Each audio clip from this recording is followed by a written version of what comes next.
दिल्ली के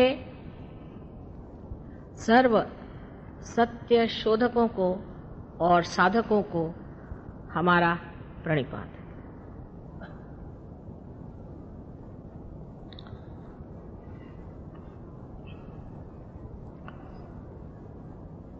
आज के जो प्रश्न मेरे सामने आए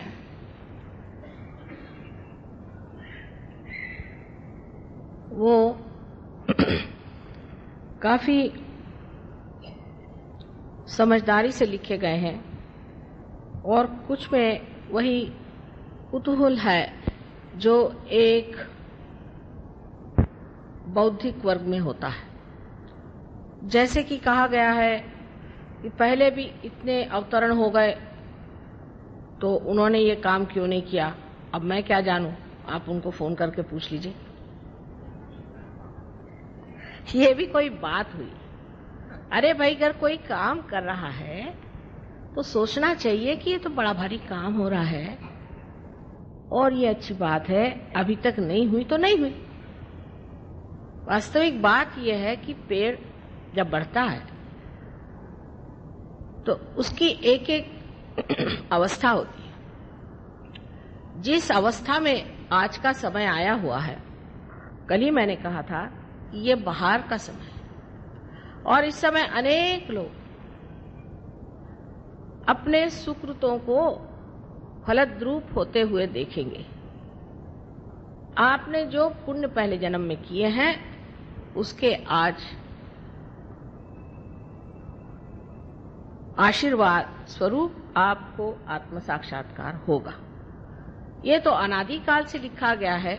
आप लोग तो सब बहुत विद्वान हैं, लेकिन नल दमयंती आख्यान अगर आप पढ़िए तो नल दमयंती कितने हजारों वर्ष पूर्व हो चुके, जब नल ने एक दिन कली को पकड़ा और उसकी टांग पकड़ के कहने लगा कि तू अब बता कि तू सबका सर्वनाश करने वाला और सबको भ्रम में डालने वाला अति दुष्ट है और तेरा जीवित रहना ठीक नहीं, क्योंकि तूने मेरी पत्नी से मेरा बिछोह किया था और इसी तरह तू सब में भ्रम डाल करके एक दूसरे में झगड़ा लगाते रहेगा और कलयुग में जो जो हाहाकार होने वाला है उसको अगर किसी तरह से मिटाना है तो तेरा ही नाश कर देना ठीक है, ये मैं बड़ा पुण्य कर्म करता हूं। तो कली ने कहा, हाँ भाई ये तो बात सही है, लेकिन मेरा भी कुछ महत्व है, इसको सुन लो। मेरा महात्म्य ये है कि जब मेरा साम्राज्य संसार में चलेगा, जब घोर कलयुग आएगा, उस वक्त ये जो दरी कंदरों में साधु लोग परमात्मा के खोज में घूम रहे हैं, ये एक सर्वसाधारण घर गृहस्थी में बैठे हुए सर्वसाधारण सामान्य लोग होंगे, लेकिन इसमें का जो असामान्य है वो आत्म साक्षात्कार इन्हें प्राप्त होगा। ऐसा सुनते ही नल ने उसे छोड़ दिया और उसकी क्षमा मांगी कि ये महात्म्य मैं तुम्हारा नहीं जानता था। ऐसे तो कुछ अवतरण जरूर कलयुग में भी हुए, लेकिन इतना घोर कलयुग कभी भी संसार में नहीं था और इतना बड़ा कार्य भी आज तक संसार में हो नहीं पाया। एक प्रश्न और आता है कि आप माँ क्यों ये सब कार्य कर रही हैं, बाप को भी कुछ काम करना चाहिए। सो यही कहूंगी कि सहृदयता में कहते हो कि माँ तुम कितनी परेशान रहती हो, रोज रोज तुम्हारे प्रोग्राम सुबह शाम चलते हैं। वो हो सकता है कि नाराजगी से भी कहते हैं क्योंकि स्त्री कोई काम करे इस तरह का, ये तो बहुत ही लोगों को बुरा लगता है। लेकिन भाई आपको पुनर्जन्म देने की बात है ना, तो किसी बाप ने तो आज तक जन्म दिया नहीं बच्चे को।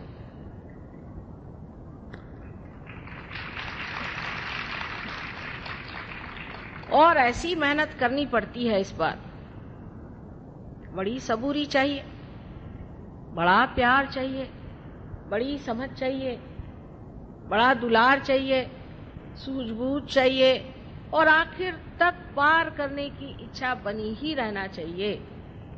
ऐसे अगर श्री कृष्ण होते तो वो आधे लोगों को तो दिल्ली में सुदर्शन से ही उड़ा देते, ऐसे अगर राम होते तो वो घबरा के वनवास चले जाते, और अगर जीसस क्राइस्ट आते तो अपने को सूली पर चढ़ा लेते, और बुद्ध आते, महावीर आते तो बैराग लेकर के वो अपने कार्य में निकल जाते। ये कार्य एक मां ही कर सकती। मैं मानती हूं अपने देश में नारी का इतना मान नहीं जितना होना चाहिए, विशेषतः उत्तर हिंदुस्तान में मान नहीं है। यत्र नार्या पूज्यन्ते तत्र रमन्ते देवता। जहां स्त्री पूजनीय होती और पूजी जाती है वहां देवता का रमण होता है। लेकिन हम लोगों के यहाँ जब औरतें मर्दाना बना करती हैं तो जितने मर्दों के गलत गुण हैं वो लेकर के इस कदर उनके तौर तरीके खराब हो जाते हैं कि मनुष्य सोच ही नहीं सकता कि कोई स्त्री मां स्वरूप होकर के भी शुभ कार्य कर सकती। मैं इसका दोष सिर्फ अज्ञान को दूं। ये काम बहुत कठिन है, पहाड़ जैसी कुंडलिनी उठानी पड़ती। बहुत से लोगों के अंदर जो कुंडलिनी आहत एक सांप की तरह छटपटाती कि मां मुझे किसी तरह से तो ये शुभ कार्य करने दो, क्योंकि आप सबकी जो एक व्यक्तिगत मां है, आपकी अपनी जो एक मां है वो है कुंडलिनी, और छटपटाती है कि देखो मेरे बेटे ने मेरी ये हालत कर दी, मैं इसको कैसे जन्म दूं। उसको संभाल के, पुचकार के, संवार के जागरूक करना है, और वो भी सामूहिक तरह से ये कार्य आज होना चाहिए, क्योंकि पहले जरूर थोड़े लोग आत्म साक्षात्कारी होते थे, लेकिन उनको तो सबने छलाई, उनको किसी ने मारा नहीं और सताया। और किसी किसी गुरुओं के बारे में पूछा है कि उनको कैंसर की बीमारी हुई तो वो क्यों नहीं ठीक हुए। उनकी कोई मां उस वक्त नहीं थी, सारे दुश्मन ही उनके रहे, और हो सकता है उनमें से कोई आत्म साक्षात्कारी भी न रहा हो। इसलिए ये बेकार की बातें करने से क्या फायदा है। हमसे आपसे कोई झगड़ा तो नहीं है। मां की भाषा में ये कहना है कि खाना बना दिया है बेटा, भूख होगी तो खाना खा लो। ये सहज सरल बात एक मां की। इतना गहन विषय है ये, इतना सूक्ष्म विषय है कि पहले आदमी को स्थिरता लाना ही बड़ा कठिन जाता है। मैं देखती हूं जरा सा इधर से बच्चा उधर गया, सबकी नजर उधर चली जाए।